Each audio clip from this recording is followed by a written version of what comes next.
ఈరోజు ఒక చరిత్ర ఎందుకంటున్నానంటే ఒక సామాజిక సంస్కర్త, బడుగు బలహీన వర్గాల ఆరాధ్య దైవం మహాత్మా జ్యోతిరావు గోవిందరావు పూలే జయంతి చేసుకుంటున్నాం. చాలా మంది పుడతాం, చాలా మంది చనిపోతా ఉంటాం. చనిపోయిన తర్వాత చాలా మందిని మరిచిపోతాం. శాశ్వతంగా చరిత్రలో కొంతమంది మిగిలిపోతారు. ఈ రోజు చూస్తే ఏప్రిల్ 11, 1827 మహారాష్ట్రలో పూణేలో జన్మించినటువంటి పూలే గారు 2 ఏళ్లలో 200 సంవత్సరాలు జయంతి జరుపుకుంటాం. అంటే 200 సంవత్సరాల కంటే ముందు పుట్టిన వ్యక్తిని రోజు రోజుకు గుర్తుపెట్టుకుంటున్నామంటే, వాడవాడలో జయంతి ఉత్సవాలు చేస్తున్నామంటే అది ఆయన చేసిన త్యాగం, చూపించిన స్ఫూర్తి అని మరొకసారి మీ అందరికి విజ్ఞప్తి చేస్తున్నా. అందుకే మనిషి జీవితం అనేది శాశ్వతంగా సమాజం గుర్తుపెట్టుకునే విధంగా, మనకు తోచిన విధంగా మనం కూడా ముందుకు పోవాలి. అలాంటి స్ఫూర్తి ప్రదాత పూలే గారని చెప్పి కూడా నేను మీకు తెలియజేస్తున్నా.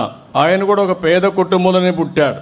సమాజ సేవతో అనునిత్యం ఆయన చేసిన పనులన్నీ కూడా మనం చూస్తే ఒక మహానుభావుడిగా మిగిలిపోయారు. అదే మాదిరిగా పేదలు, బడుగు బలహీన వర్గాలు, దళితుల హక్కుల కోసం పోరాడిన నేత పూలే గారు. ఈ రోజే మనం చూస్తున్నాం, చాలా మంది పేదవాళ్ళుగా ఉన్నారు. ఇప్పటికి కూడా వాళ్ళని గుర్తించి మనుషులు లేని సమస్యలో ఆడబిడ్డలు మిమ్మల్ని చదువుకోవడంలో ఇప్పుడు కూడా వెనకబడ్డున్నారు. మన రాష్ట్రంలో అయితే మొట్టమొదటిసారి మహిళలు చదువుకోవాలని ఆలోచించి మహిళా యూనివర్సిటీ పెట్టిన వ్యక్తి నందమూరి తారక రామారావు గారు. అలాంటిది శ్రీ విద్యకు మద్దతు లేని రోజుల్లో 1848లో తొలి మహిళా స్కూల్ పెట్టాడు. ఆ రోజుల్లో భార్యను చదివించి దేశంలోనే తొలి మహిళా అధ్యాపకురాలుగా చేసిన వ్యక్తి పూలే గారని చెప్పి కూడా నేను మీకు తెలియజేస్తున్నా.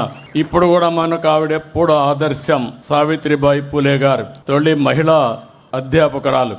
ఇంకో పక్క కుల వ్యవస్థ ఇప్పటికి కూడా మనం అనుభవిస్తున్నాం. వివక్షత ఉంది. అందుకనే ఈరోజు ఎస్సీ ఎస్టీ అట్రాసిటీ యాక్ట్ వచ్చింది. రేపు ఎల్లుండో వెనుకబడిన వర్గాలను అవమానం చేయకుండా బీసీ ప్రొటెక్షన్ యాక్ట్ కూడా తీసుకొచ్చే బాధ్యత ఈ ప్రభుత్వం తీసుకుంటాం.